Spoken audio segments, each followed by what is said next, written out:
Our next category, one of the more exciting categories, and a category everyone can watch on YouTube for the most part, the play of the year. And I think we're going to begin early in the season. Jeff Scott housed one against Vanderbilt to give the Rebels the win in their SEC opener and the season opener.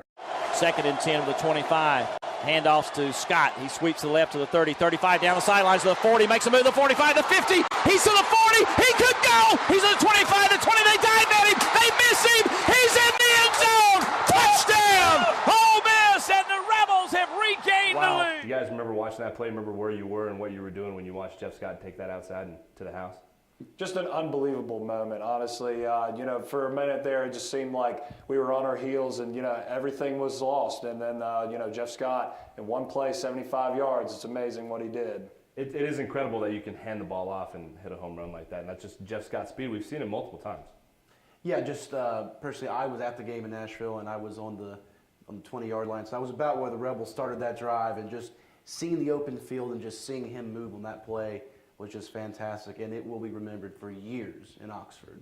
Another big play happening this year was one of the only televised soccer games of the year. Alabama comes to town. Ole Miss is trying to secure a bid to the NCAA tournament and the SEC tournament, and Rafael Souza in overtime nets the golden goal. I believe it was a header in the rain, gives Ole Miss the victory against Alabama, and that's just more Rafael for you.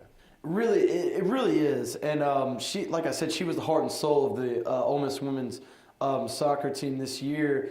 And really, she's the career leader in goals for a reason for Ole Miss, because she's come through in clutch situations like that over and over. And, this year was she really put the team on her back. Whether it's Jeff Scott's run against Vanderbilt or Rafael Souza's game-winning goal against Alabama, big plays come from big moments. And there's no bigger moment than a national championship on the line. Ole Miss trackster Sam Kendricks won a national championship this year at pole vault and Jill. There's no bigger moment than that. Oh, absolutely. Even having his dad as his coach, that's got to be really emotional for them, and such a big win for the Rebels.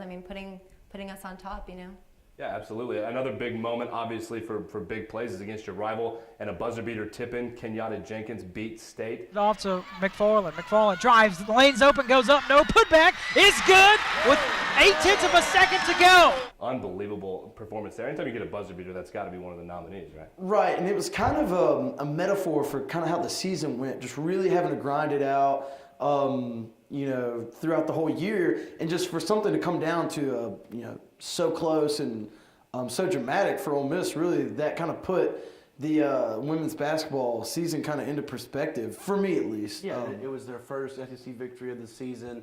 Kenyatta Jenkins didn't play a lot of minutes in that game, and she checked in late, and she followed the miss from Valencia McFarland, who missed, quite frankly, a point-blank layup. Yeah, that's what it's about, right? Picking up your teammates, moving on, bigger and better things for next year. So Kenyatta Jenkins, tip-in, Sam Kendricks national championship, Jeff Scott's house call, and the golden goal by Rafael Souza are Play of the Year nominees.